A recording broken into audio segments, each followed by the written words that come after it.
Abrem, por favor, a palavra do Senhor no Evangelho segundo Mateus, capítulo 20. Se os irmãos estão com a palavra do Senhor, a Bíblia Sagrada, podem acompanhar. Se os irmãos não estão e querem acompanhar aqui na projeção, que o Senhor abençoe a todos e continue abençoando. Vamos orar mais uma vez? Espírito Santo de Deus, Tu que sondas o meu coração e o coração de cada irmão, de cada irmã, sonda-nos, ó Senhor, para que possamos discernir a Tua voz e a Tua palavra. Fala ao nosso coração neste momento. Nós reconhecemos e confessamos que dependemos exclusivamente do Senhor para receber a Tua palavra.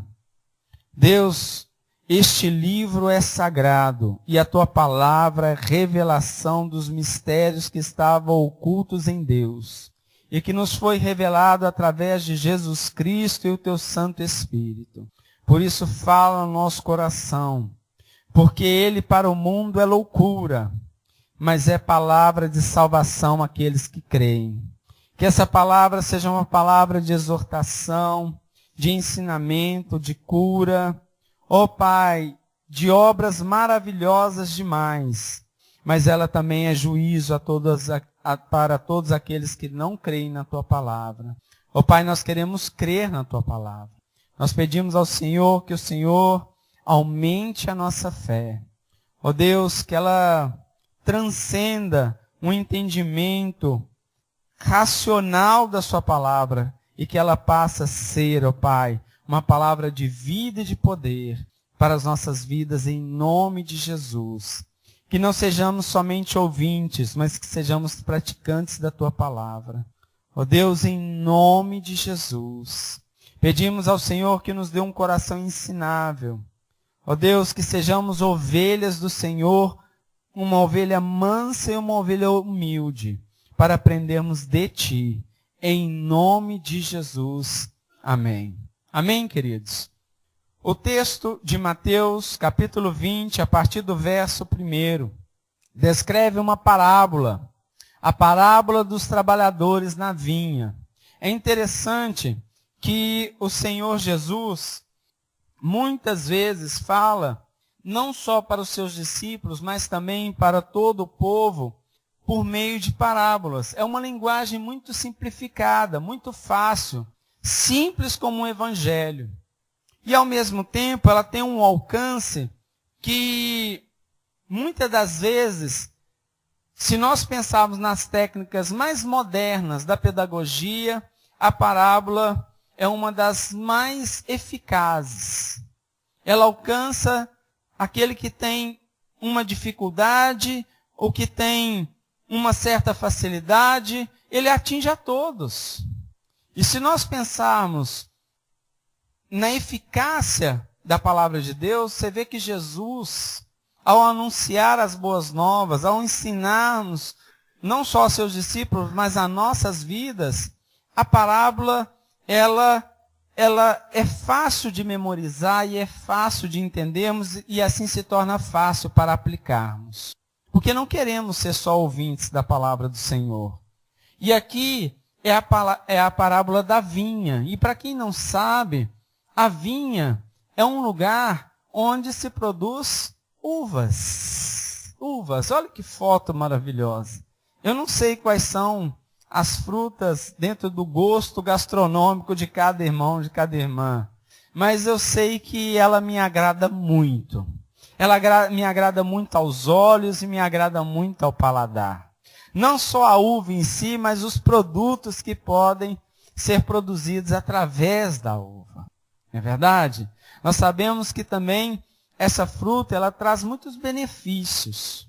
E ao mesmo tempo é simbolicamente um elemento que nos ensina muita coisa, ou muitas coisas. E ali nós vemos nessa imagem não só a uva, mas também um campo repleto de uvas e uma pessoa que trabalha com muita alegria, com muita satisfação, porque ela conseguiu colher frutos daquilo que havia sido plantado. Não existe nada mais frustrante quando um agricultor, ele investe, ele trabalha e ele não consegue colher absolutamente nada. E nós podemos dizer que não só o agricultor, mas tudo que nós investimos e fazemos, nós esperamos um determinado resultado, nós esperamos um determinado produto a partir daquilo que fazemos. E o que diz nessa parábola? De que forma podemos aprender? Vamos ler o texto. Diz assim: porque o reino dos céus é semelhante a um dono de casa que saiu de madrugada para assalariar trabalhadores para a sua vinha. E tendo ajustado com os trabalhadores a 1 denário por dia, mandou-os para a vinha. Saindo pela 3ª hora, viu na praça outros que estavam desocupados, e disse-lhes: ide vós também para a vinha, e vos darei o que for justo. Eles foram. Tendo saído outra vez, perto da hora 6ª e da 9ª, procedeu da mesma forma. E saindo por volta da hora 10ª, encontrou outros que estavam desocupados e perguntou-lhes: por que estivestes aqui ocupados o dia todo? Responderam-lhe: porque ninguém nos contratou. Então lhes disse ele: ide também vós para a vinha. Ao cair da tarde, disse o senhor da vinha ao seu administrador: chama os trabalhadores e paga-lhes o salário, começando pelos últimos, indo até os primeiros. Vindo os da hora 10ª, recebeu cada um deles 1 denário.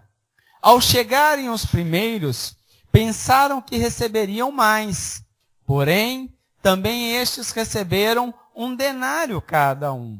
Mas tendo recebido, murmuravam contra o dono da casa, dizendo: estes últimos trabalharam apenas 1 hora.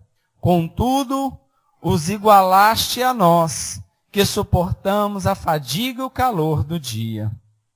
Mas o proprietário, respondendo, disse a um deles: amigo, não te faço injustiça. Não combinaste comigo 1 denário? Toma o que é teu e vai-te, pois quero dar a este último tanto quanto a ti. Porventura, não me é lícito fazer o que quero do que é meu? Ou são maus os teus olhos, porque eu sou bom? Assim, os últimos serão os primeiros, e os primeiros serão últimos, porque muitos são chamados, mas poucos escolhidos. Ele havia mandado o povo colher as uvas. É necessário que se colha no tempo certo, para que se extraia todo o bom resultado de todo o trabalho que havia sido feito. E para os que não sabem, essas uvas são recolhidas e colocadas num lugar chamado lagar. E neste lugar acontece a pisadura. E ali começam a pisar. E pisam, e pisam, e pisam, e depois de tanto pisar, ali começa a se extrair a melhor parte da uva. E a partir dali, é possível produzir tantas outras coisas. É claro que você também pode desfrutar da fruta diretamente. Mas o fato é que o texto começa falando que quem está fazendo tudo isso é o dono da casa. E este dono da casa é semelhante ao reino de Deus. E ele mesmo, pessoalmente, vai até a praça e começa a chamar trabalhadores para a sua vinha. Ele tinha empregados. Nós podemos afirmar isso, tanto aqueles que foram chamados, como, por exemplo, o administrador que depois foi chamar os empregados para que eles pudessem receber o seu salário. Ele poderia ter incumbido o administrador da fazenda de fazer esse recrutamento. E em qual lugar ele faz o recrutamento? Nas praças. Muito provavelmente era um ponto já de referência, onde as pessoas já se colocavam à disposição de um trabalho. Ali onde elas estavam, era um local onde, ao estar ali, eu estou não só precisando de trabalho, mas eu estou disponível para o trabalho. Nós podemos comparar esse chamamento com a obra de Deus. Existe um lugar onde nós nos dispomos para a obra de Deus. E este lugar, nós podemos dar nomes. Mas o importante é que o coração esteja disposto. E é importante também nós mostrarmos ao dono da vinha que estamos dispostos. E darmos sinais de disposição. Levantando da praça, indo fazer aquilo que está por fazer. E a Bíblia diz que aqueles homens foram chamados em diferentes horas. Hoje nós temos uma facilidade de vermos as horas por diversos pontos e por diversos instrumentos. O relógio de pulso, o relógio de parede, o celular. E nós sabemos que o trabalho no campo começa bem cedo. E ele encerra quando a luz do dia também se encerra. E é mais ou menos a luz do dia a referência, tanto de tempo, quanto também de limite de força de trabalho. E uns foram chamados muito cedo, e começaram ali bem pela manhã. E lhe foi combinado um valor que já era justo e previsto, o salário do dia. E como outros foram chamados em diferentes horas do dia, e eles não viram e não participaram daquela convocação e não sabiam eles que os outros receberiam o mesmo valor, eles nem se preocuparam com isso, eles seguiram trabalhando. Mas na hora que estes outros que foram contratados tempos depois ou tempos mais tarde, o que foi combinado, o que seria justo, é que ele receberia proporcionalmente aquilo que havia feito. E as horas foram avançando, as horas foram seguindo, e o trabalho também. E nós percebemos que continuava se chamando pessoas, significa que não faltava serviço. E ao mesmo tempo, sempre havia lugar para mais pessoas fazerem. Isso é fantástico, assim é a obra de Deus. Não falta serviço. E não falta lugar para os trabalhadores. E a mesma palavra diz que os últimos a serem chamados, faltava 1 hora para encerrar o trabalho. Nós podemos entender também que nós vivemos as últimas horas, ou melhor, os últimos tempos. E muitos têm sido salvos nos últimos tempos. E nós podemos considerarmos pessoas que estamos sendo salvas nos últimos tempos. Nós não fazíamos parte do grupo dos 12. Nós não fomos os primeiros. Ao mesmo tempo, os irmãos que têm acompanhado as pregações, têm visto que tanto no domingo passado quanto no retrasado, em 2 situações, os discípulos, no particular com Jesus, disseram, olha, isto é impossível. Impossível. Quando Jesus disse aos seus discípulos que é mais fácil um camelo passar por um buraco de uma agulha do que um rico ser salvo, depois, no particular, Pedro diz a Jesus, isso é impossível. É impossível ser salvo. Não é verdade? É impossível. Ao mesmo tempo, houve, através do mesmo Pedro e através dos mesmos discípulos, uma outra indagação. Senhor, se é impossível, ou se é quase impossível, e nós, como ficamos? Nós largamos tudo, nós largamos a nossa família, nós largamos os nossos afazeres, Nós largamos os nossos prazeres e atendemos ao seu chamado. Como ficamos nós? Quantas vezes nós indagamos isso ao Senhor? Senhor, domingo após domingo eu estou aqui. Domingo após domingo eu tenho negado alguns prazeres, inclusive o de dormir, o de descansar. Eu tenho, Senhor, largado mão de atividades que estão lá em casa, atividades domésticas. Não me falta coisa por fazer lá em casa, não me falta coisa para estudar, não me falta coisa para trabalhar, não me falta pessoas para visitar, não me falta coisas. E eu abro mão e venho aqui. E mesmo abrindo mão e estando aqui, a minha bênção não tem chegado.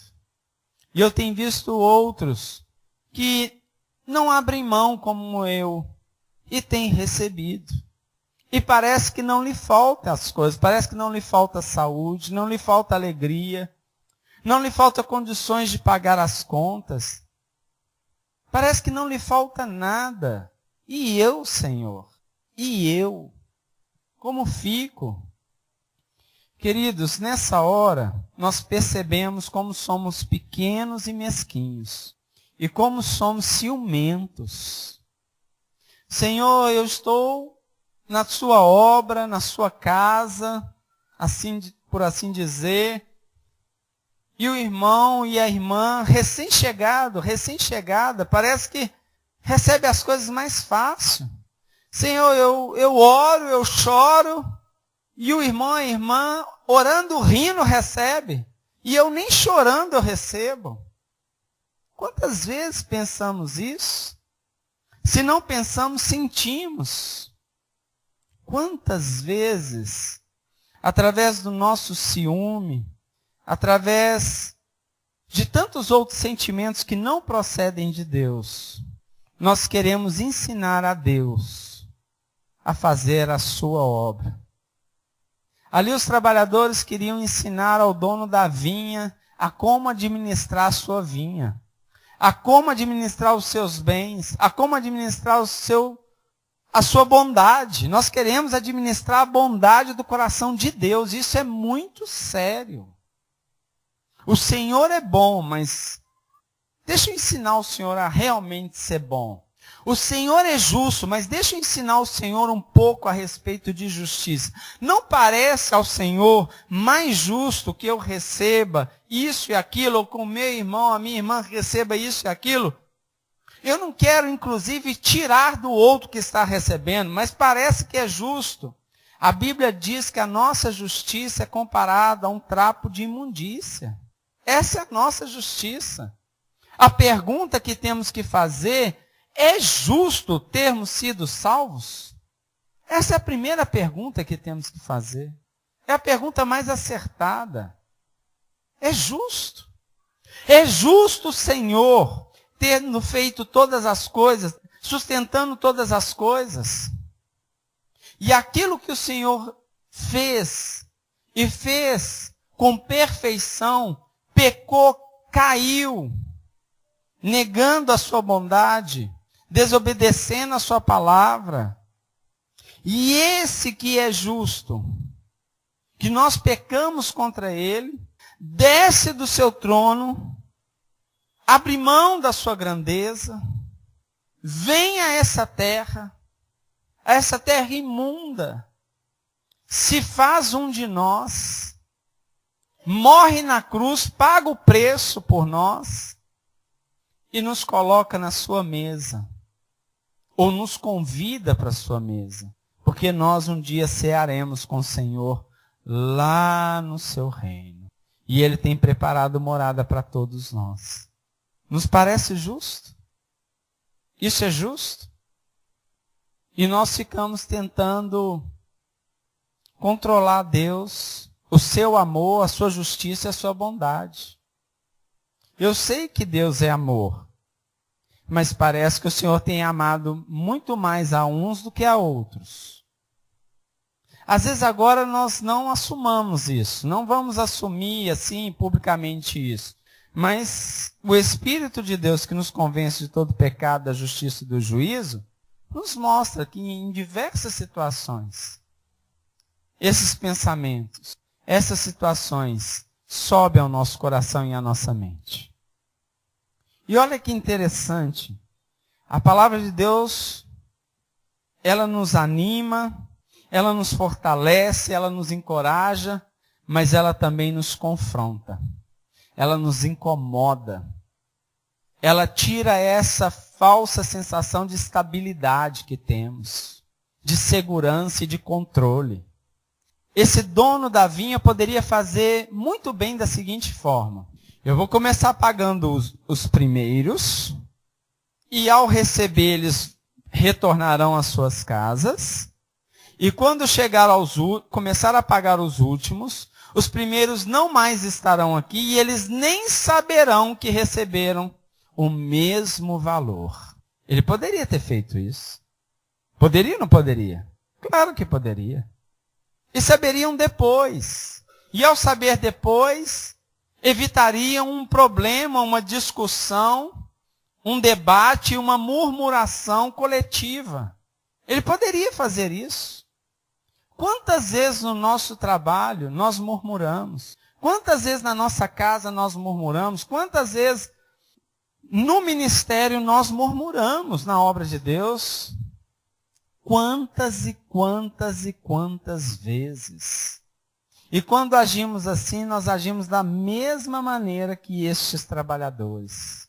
E dizemos com ousadia, mas sem nenhum amor no coração: o Senhor não está sendo justo. E isso é muito sério. É justo dar o mesmo salário a um que trabalhou por 12 horas, ao que trabalhou apenas 1 hora? É justo? Te parece justo? Eu fiquei aqui de sol a sol. As minhas forças se foram nessa obra. Eu dei a minha vida, eu dei o meu sangue. Eu tenho calos nas mãos. Eu tenho marcas no corpo. Pelo tanto que eu me doei por esta obra. E parece justo aqueles que estão chegando agora receberem a mesma bênção e da mesma bênção. E comerem na mesma mesa. Nós precisamos alinhar os nossos valores aos valores celestiais. A administração do reino de Deus não se alinha à administração conhecida na terra. Queridos, nós fomos ensinados desde pequenos a não sermos justos. Nós fomos treinados desde pequenos a sermos competitivos. E todo esse ensinamento errôneo, ele fica gravado na mente e ele se manifesta de tempo em tempo. É verdade. Olha só essa situação. Aqui foi o período de conflito, mas olha essa situação. Se desde pequenos na escola nós não aprendemos dessa maneira.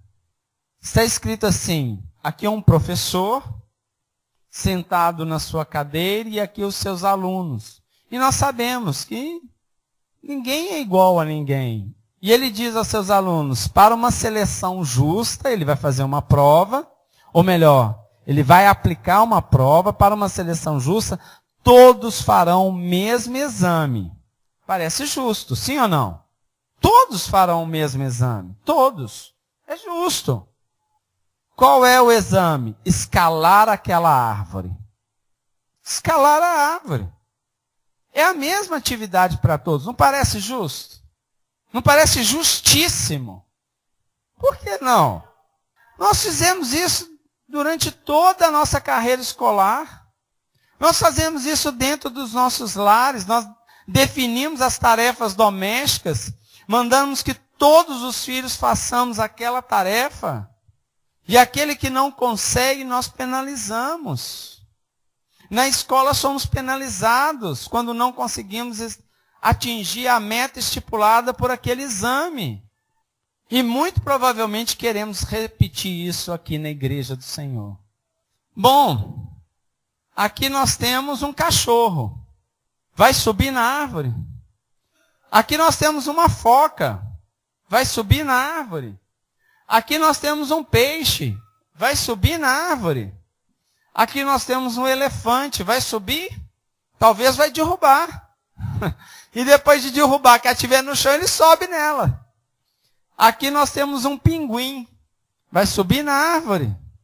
Aqui nós temos um macaco, vai subir na árvore. Oh, se vai. Ainda vai tirar onda. Vai subir, vai descer, vai pular, não é? E nós temos também uma ave. Vai subir na árvore? Provavelmente. E aí, irmãos? E aí, queridos? Cada um com seu dom. Ao mesmo tempo, nós podemos entender uma outra coisa também. E isso eu creio que seja de extrema importância. Quando temos uma determinada tarefa, ainda que ela seja comum para vários irmãos, e ainda que aos olhos dos irmãos eu tenha tido um bom resultado, de acordo com parâmetros de avaliações estabelecidos pelo grupo, ou para aquele que havia determinada tarefa, e os outros irmãos não tenham tido igual resultado diante dos olhos dos irmãos. Mas Deus, que conhece a tudo e a todos, sabe que muito provavelmente aquele que teve aos olhos dos irmãos o menor resultado foi o que mais se esforçou. Foi o que mais se entregou de si. E aquele talvez que teve aos olhos dos homens o melhor resultado foi o que menos se esforçou. E Deus sabe de todas as coisas. A palavra de Deus nos mostra que a oferta da viúva pobre, ela não só era viúva, mas era a viúva pobre, foi a que mais deu. Foi a que teve a maior oferta diante de todos aqueles que haviam contribuído. Eu digo a todos, a começar de mim, vamos dar o nosso melhor ao Senhor. Ele sabe dos resultados, Ele sabe da nossa capacidade, Ele sabe dos dons e talentos que Ele tem nos entregado. Queridos, vamos pedir ao Senhor para que tire de dentro de nós essa mesquinharia e essa ciumeira que não produz absolutamente nada de bom. Às vezes queremos escolher o perfume não pela fragrância, mas pela embalagem. Queremos escolher o perfume pela embalagem. Olhamos para o vidro e ele impressiona. Olhamos para determinadas coisas e vamos pela propaganda e não pela essência. Que em nome de Jesus, nós não nos apresentemos diante dos irmãos e da congregação com uma aparência que mascara a verdadeira essência que existe em nós. Porque sabemos que diante de Deus, ninguém consegue mascarar aquilo que realmente é, aquilo que realmente somos. E diante deste fato e desta particularidade, aí podemos fazer comparação a um outro texto que fala da figueira. Quando Jesus amaldiçoou aquela figueira, aos olhos de muitos parece ser um ato de completa injustiça. Ela estava cheia de folhas. Ela estava vistosa. Ela parecia saudável aos olhos das pessoas. Mas ela estava reprovada diante de Deus. Reprovada em quê? De acordo com aquilo que eu li um pouco sobre este mesmo texto, a botânica a respeito desta figueira ou dessa espécie específica, ela tem que primeiro dar frutos. E somente depois de dar frutos é que ela pode dar folhas. E aquela figueira, por não ter dado frutos, para se manter aparente na frente de todos ou diante de todos, ela só produziu folhas. Então, quem a visse poderia pensar, agora ela tem folhas porque ela teve frutos. Mas ela não teve frutos. E ela só teve folhas. Só teve folhas. Ela não produzia nada, ela era estéril diante de Deus e dos homens. E Jesus, sabendo disso, amaldiçoou. Vistosa, mas infrutífera. vistosa, mas inútil, vistosa, mas sem um coração de servidão ao Senhor e aos irmãos. Apenas pomposa. Deus não quer filhos pomposos. Deus quer filhos e filhas servos, mansos e humildes. E é o Senhor que administra a sua obra. E Ele faz conforme lhe apraz. E nós devemos confiar no Senhor que tudo que Ele faz é bom, perfeito e agradável, e Ele é verdadeiramente justo. Senhor, se assim o Senhor o fez, é porque é perfeito assim. Quantas vezes nós pensamos, Senhor, por que o Senhor não colocou aquela voz em mim?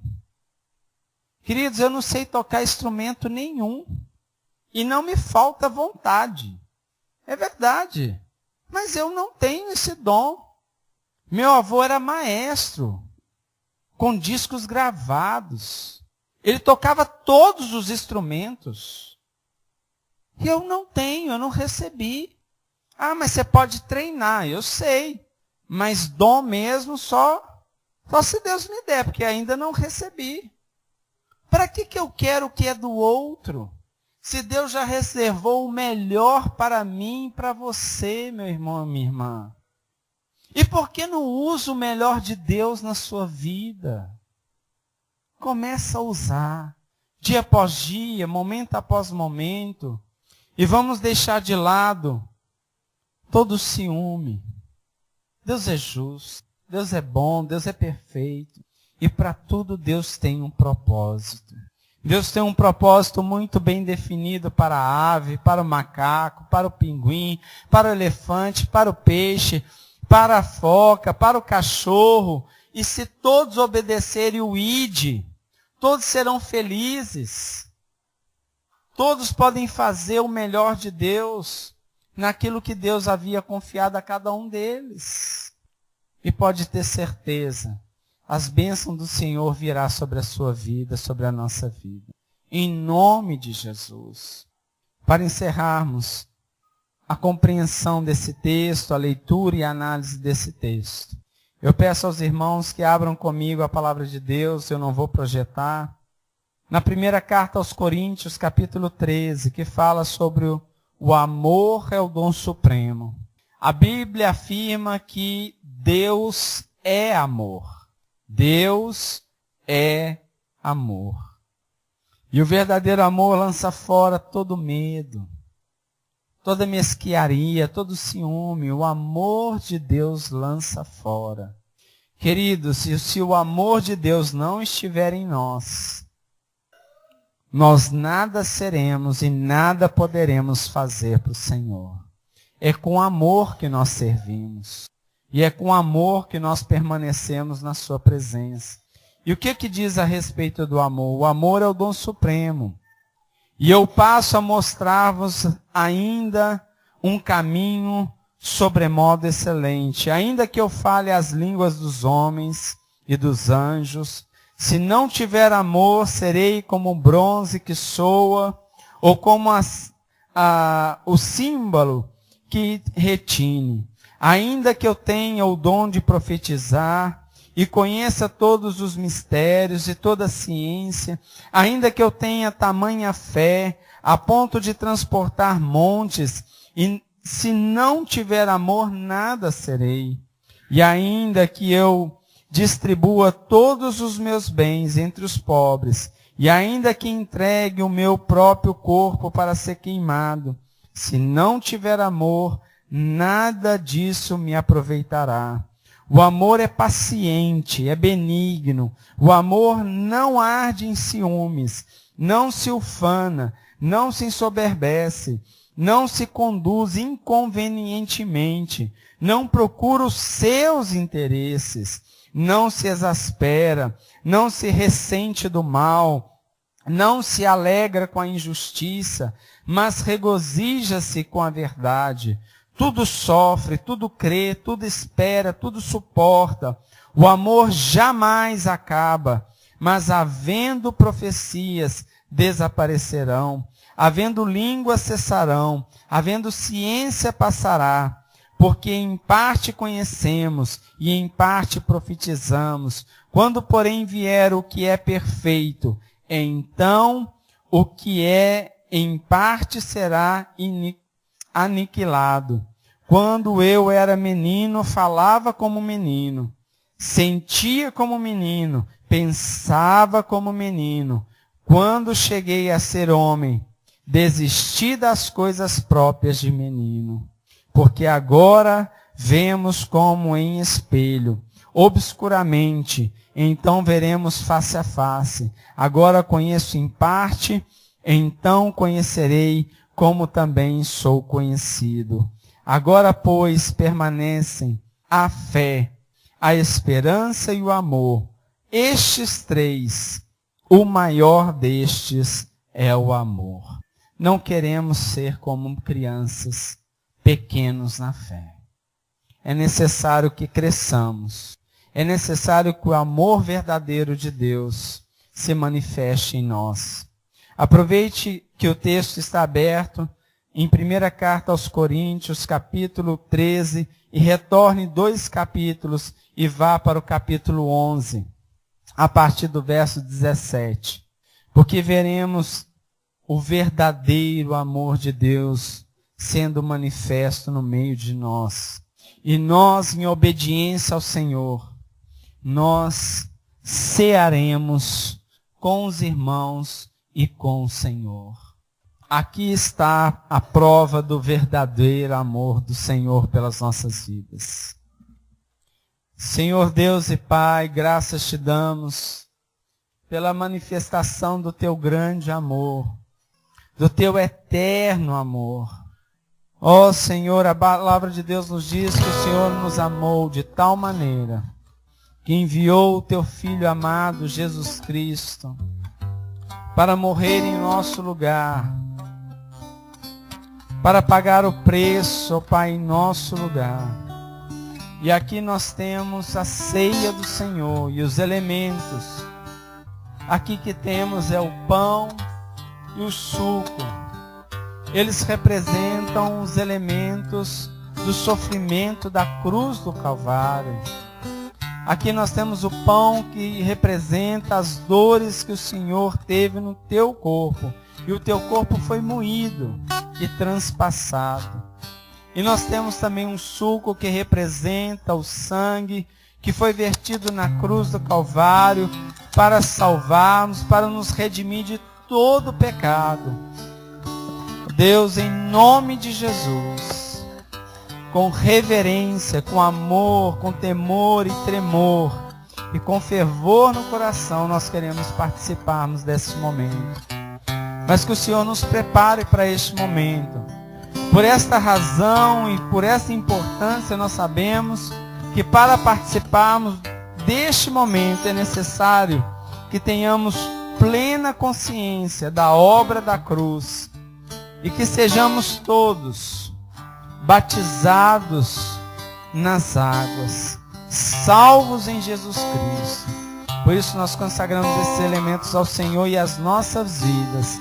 E enquanto os elementos são distribuídos à igreja de Jesus, o povo de Deus permanece em oração, em contrição, confessando os seus pecados, para que este sacrifício nos purifique e nos abençoe, e não nos condene pela obra da cruz. Em nome de Jesus, amém. O amor de Deus, o nosso Pai, as doces consolações do Santo Espírito de Deus, e a graça redentora do nosso Senhor e Rei, e suficiente e único Salvador, seja com as nossas vidas, com a vida do povo de Deus, da Igreja de Jesus Cristo sobre a face da terra, até a vinda triunfal do nosso Senhor e Rei Jesus, o Senhor. Maranata, ora vem, Senhor Jesus. Amém, queridos?